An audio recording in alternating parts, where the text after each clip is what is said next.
चाळीस गावातील नागद रोड परिसरात आज दुपारी मिरचीच्या खाड्यांना लागलेल्या भीषण आगीत मिरची व्यावसायिकांचा लाखोचा मुद्देमाल व काही वाहने भस्मसात झाल्याची दुर्दैवी घटना घडली।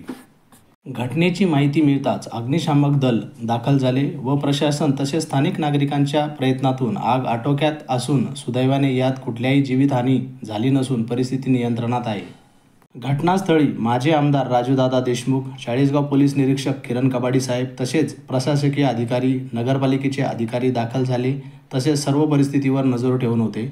मिरची व्यापाऱ्यांचा जवळपास 50 ते 60 लाखाचा मिरचीचा माल जळून खाक झाला असा प्राथमिक अंदाज आहे। त्या ठिकाणी तक्रार केलेली आहे की या ठिकाणी वेळेवर आपली समुद्राच्या गाड्या पोहोचू शकतात।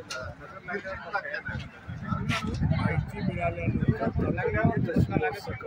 उलट स्थानिकांनी इथे स्वतःचे टँकर आणून ते प्रयत्न करतायत। चालला आता प्रयत्न चाललाय।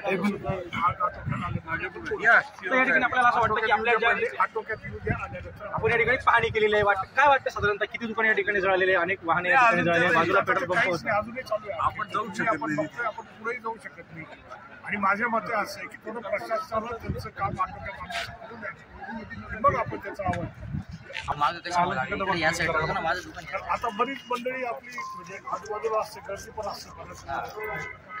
त्यांनी काय बघितलं नाही, त्यांनी तिथे माझंच लक्ष गेलं सगळ्यात पहिले तिथं आग लागल्या। मी तिकडून इकडे पळत आलो, या भाऊचं लक्ष होतं, या भाऊचं दुकान होतं माझ्या मागे। मग मी आम्ही ते भिजवायला लागलो।